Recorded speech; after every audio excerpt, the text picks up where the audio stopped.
Yes, welcome. There's a few more faces here. That's great. And welcome on Zoom as well. Let me just pray. Jesus, as we thank you, as Jonathan said, that we can come together. And I just pray now for our time. I pray you'd speak to us through your word. I pray you'd encourage us that, that you speak just as you did then when you walked the earth. You speak to us still today, and you're with us today.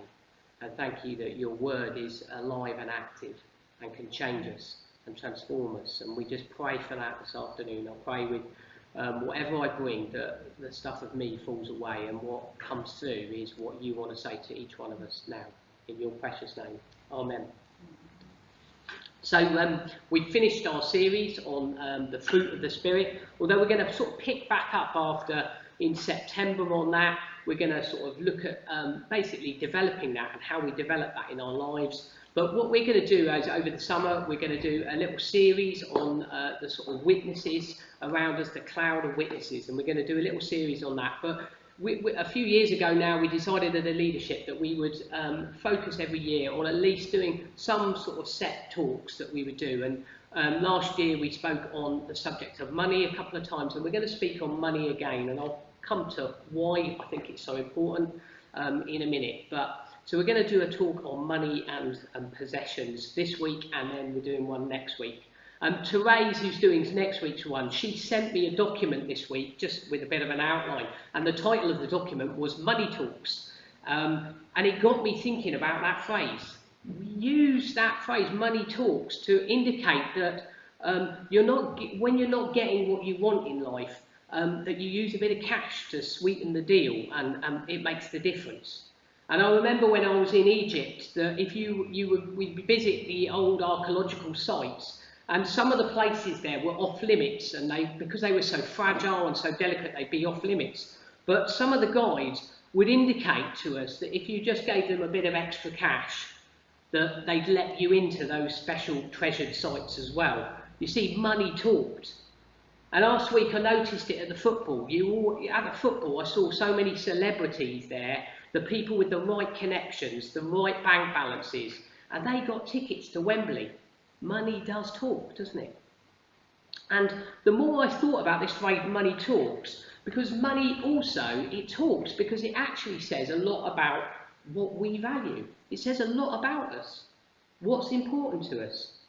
Money talks about us. And there used to be this programme on TV, it was a good few years ago now, called Through the Keyhole.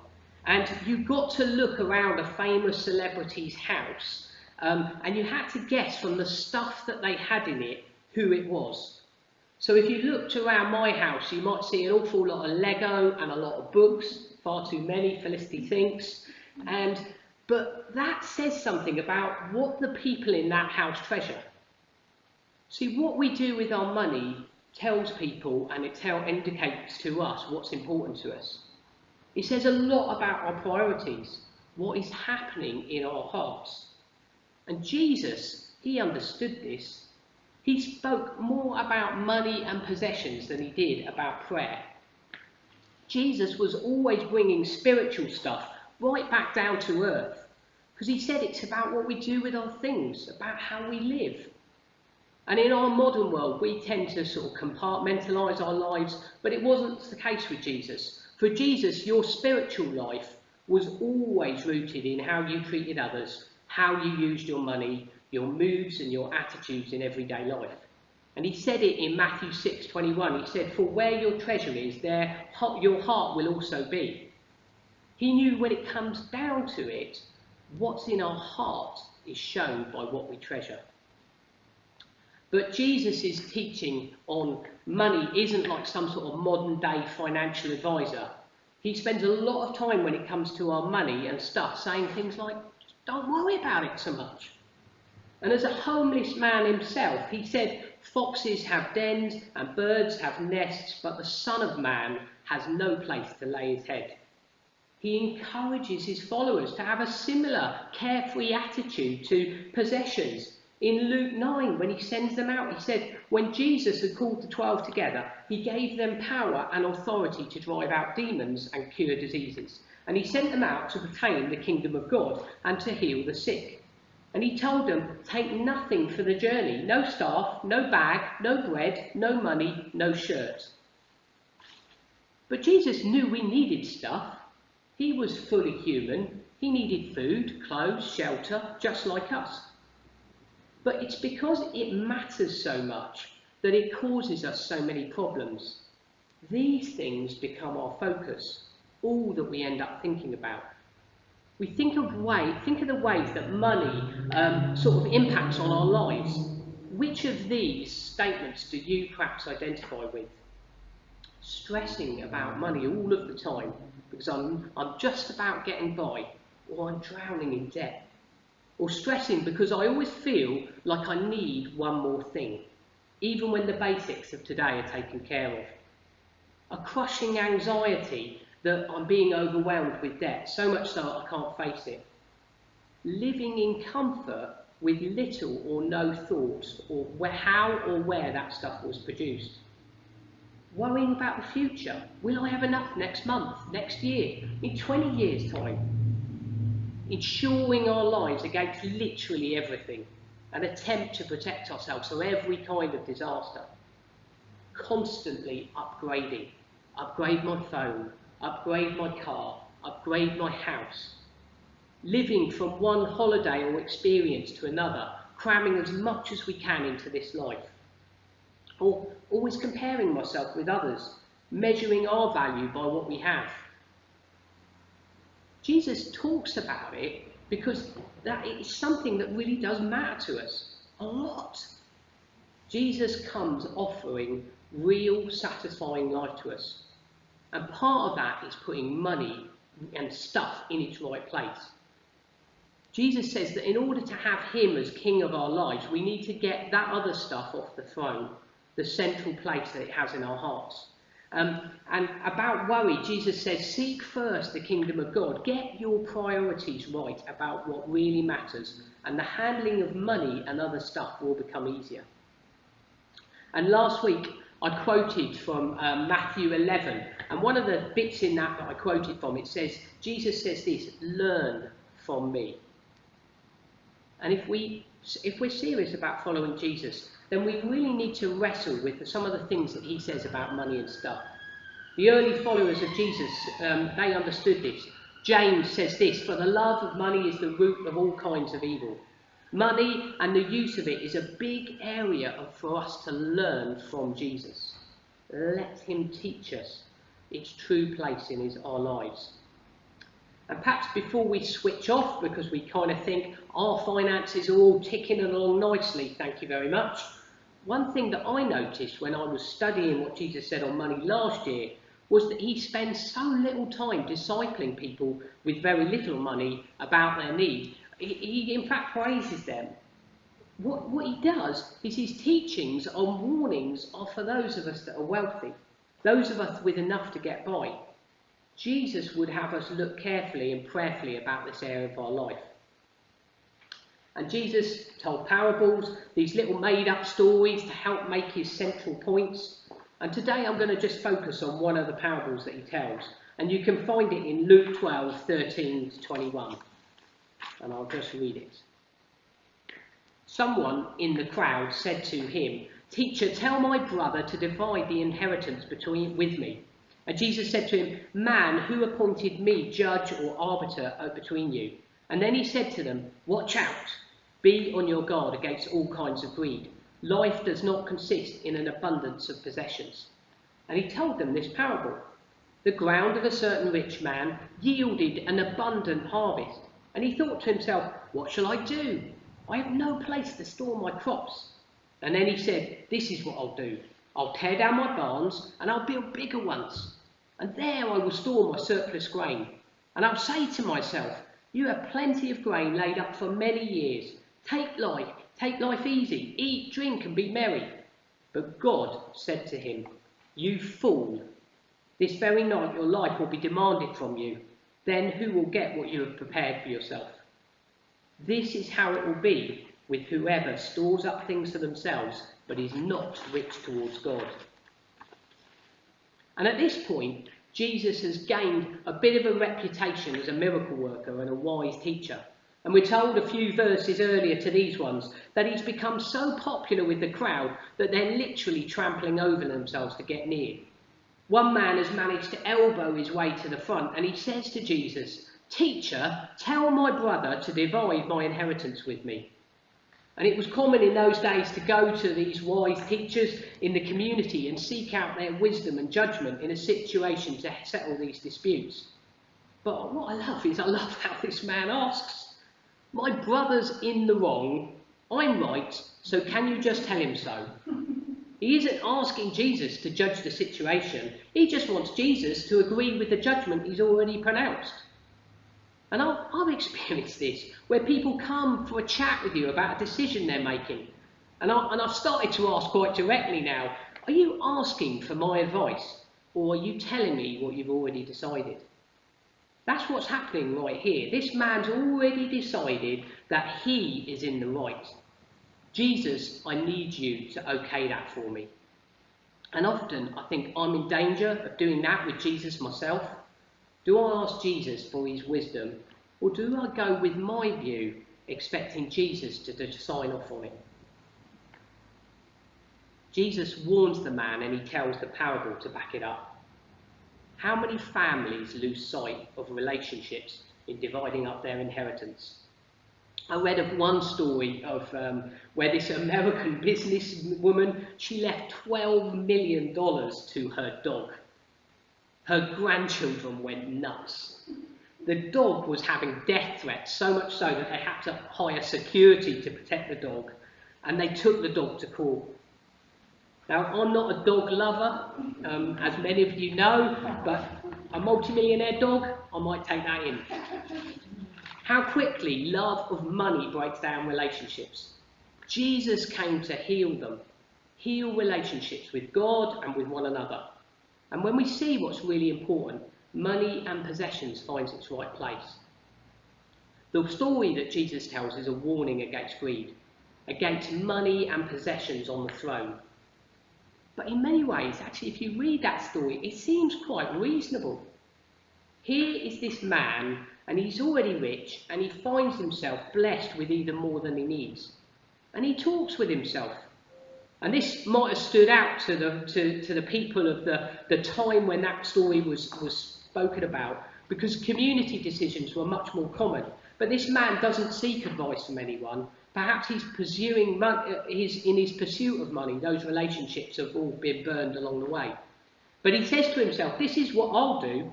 I'll tear down my barns and I'll build bigger ones, and there I will store the surplus grain.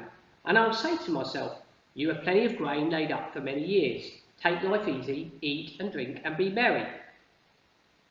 What we think about shows up in what we treasure.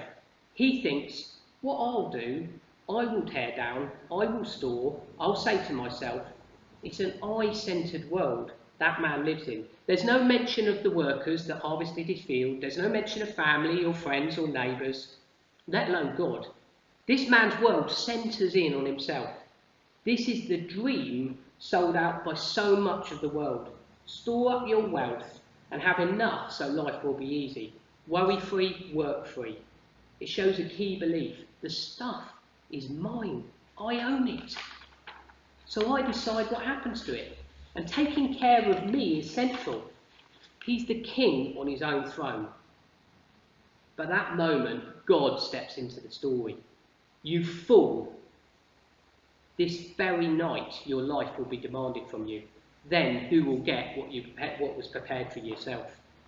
Notice that God doesn't say to him he's wicked or he's horrible. He says fool. It's the opposite of being wise. This is incredible. If I was this guy's neighbour, I might actually envy his success. I might think, what a smart businessman he is, as I plough my field and he toasts me from his sun lounger. I might have seen his Facebook posts with his new barn plans on it in the latest techniques, and I might say, oh, you lucky man. Oh, to have a barn like that. But no, Jesus calls him a fool. He's foolish in how he's judged his life.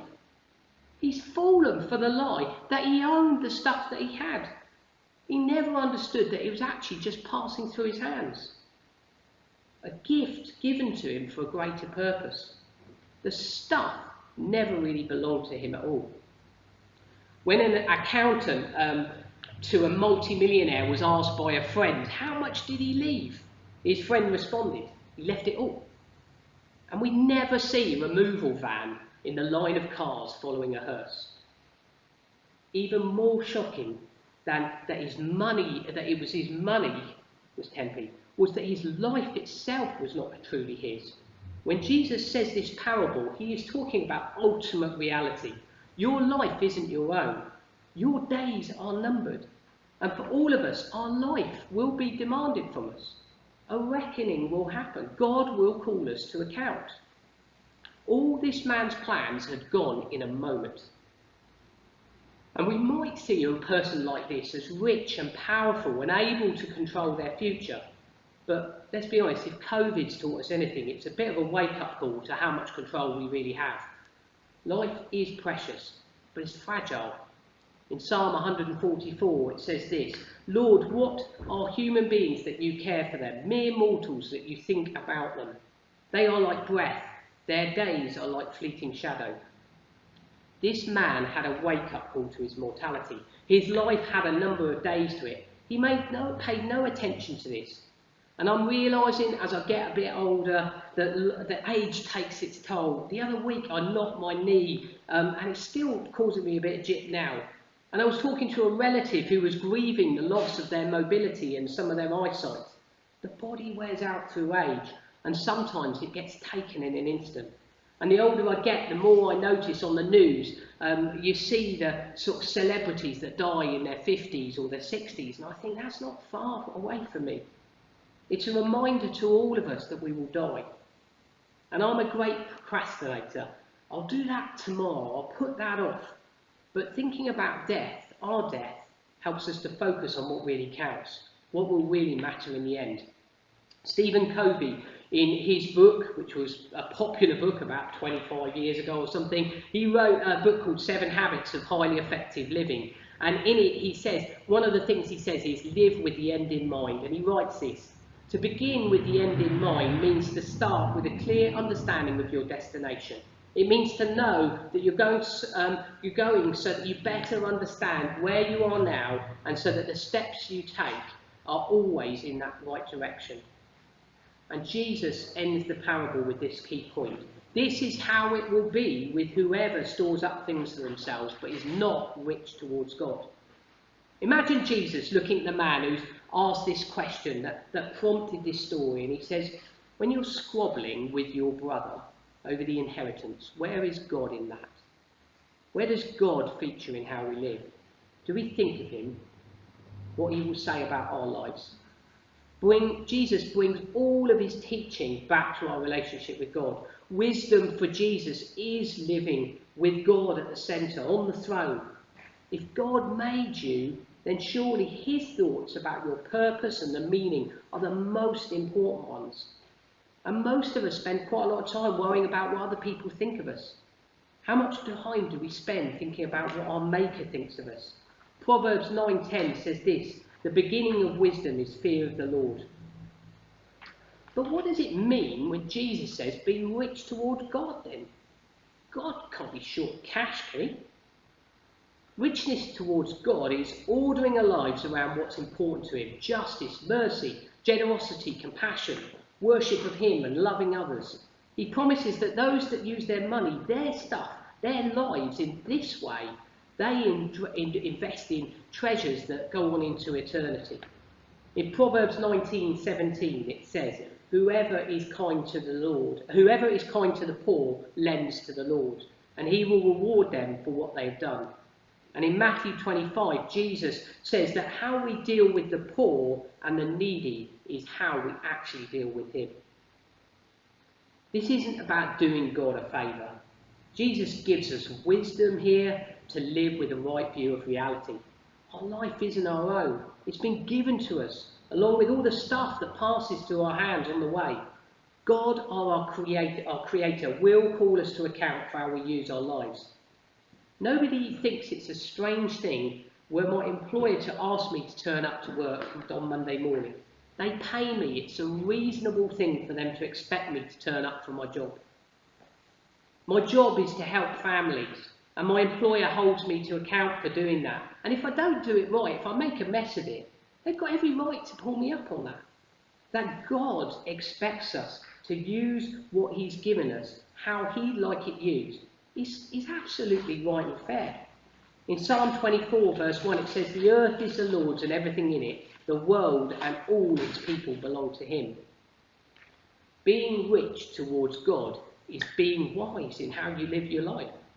God's not an afterthought. In God we have move and have our being. Everything that exists and why it exists is from who he is. To miss this is just to be foolish. With the time that we have, the money that we have, over the whole course of our lives. So how do we learn from Jesus through this story? The problem often for me is not that it's really difficult to understand what Jesus is saying a lot of the time, but it's actually to say, will I trust him with what he said? In Matthew 16:25 it says, "For whoever wants to save his life will lose it, and whoever loses their life will find it."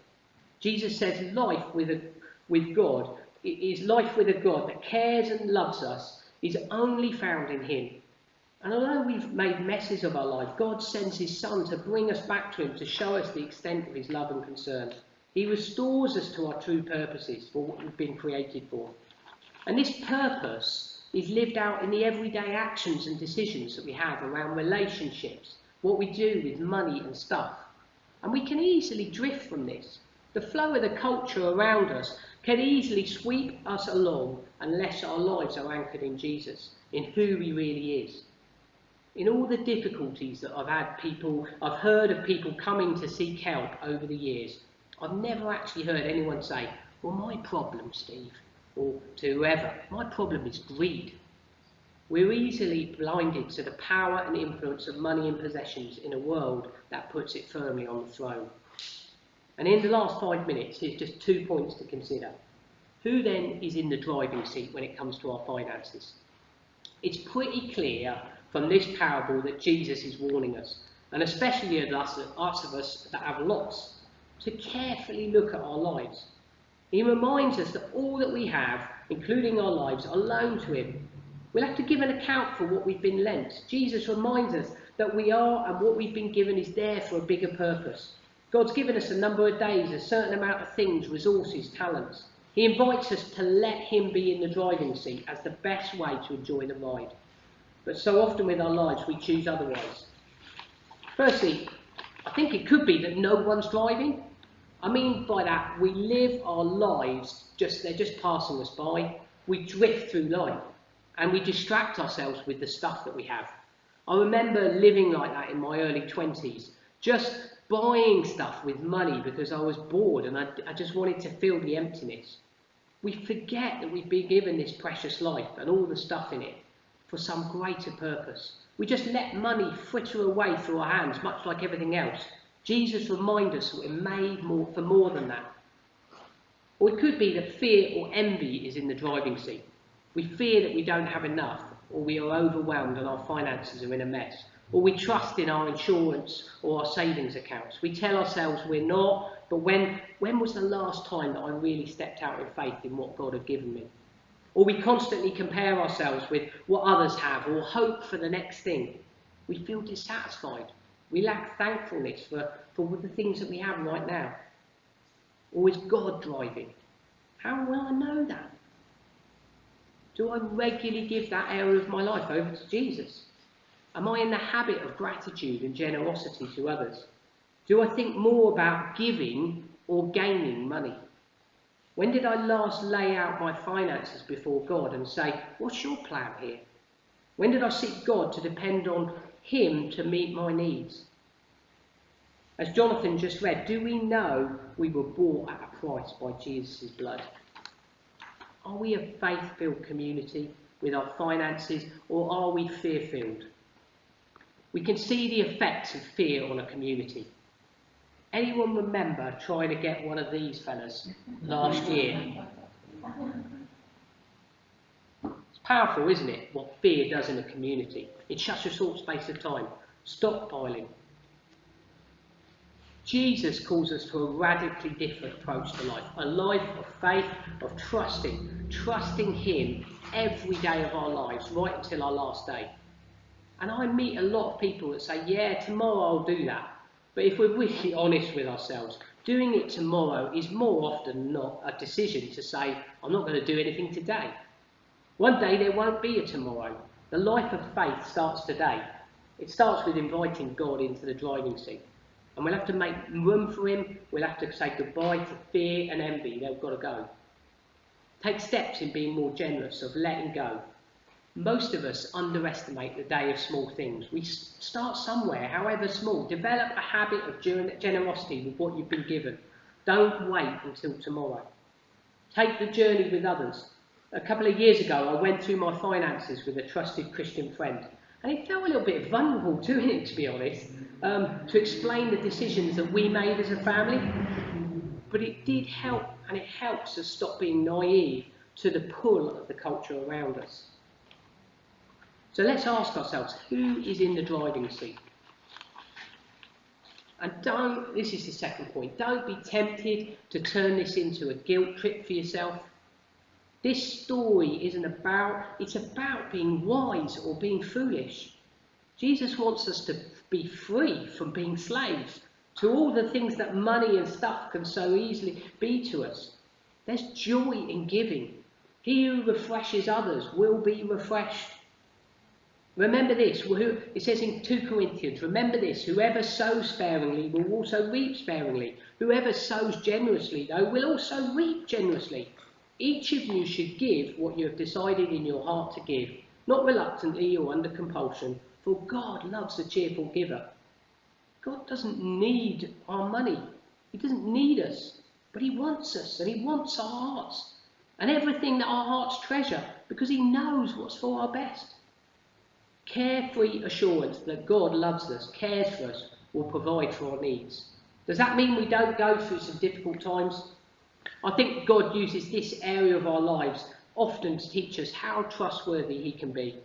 I remember our move to the flat that we now live in, and God spoke to us about how to trust him with getting that, and also getting someone to rent out our house we were living in at the time.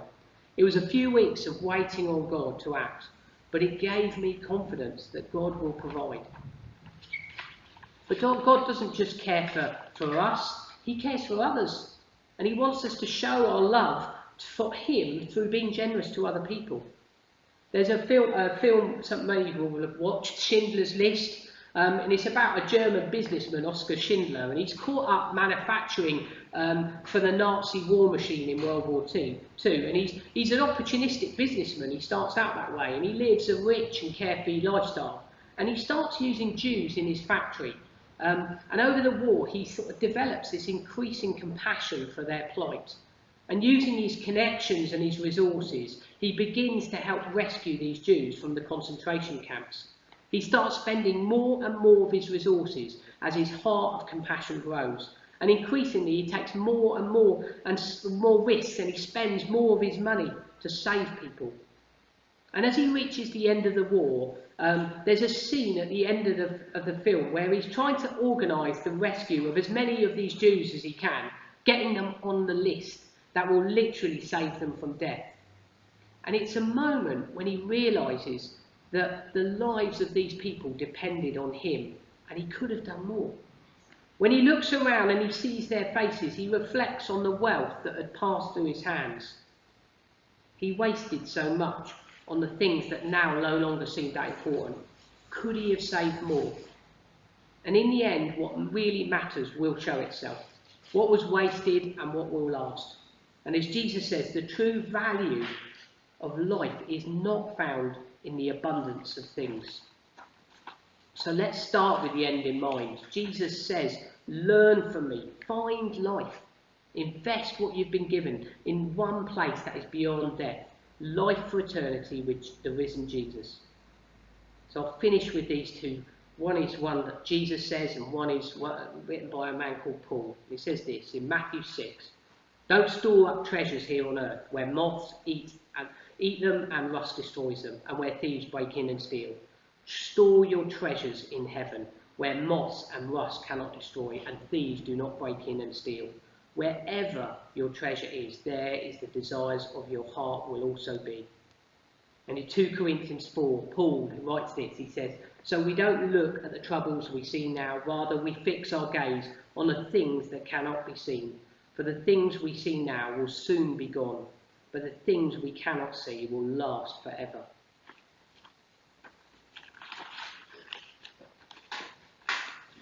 Let's think about this today. Let's think about how we use our money. Let's take Jesus seriously in it. Let's learn from him around us. And there's joy in that. There really is. There's joy in generosity. So let's do it as a church and as individuals. Let's encourage one another in our life groups. We'll send out some questions to get people talking on this one. It's always a good one, I think.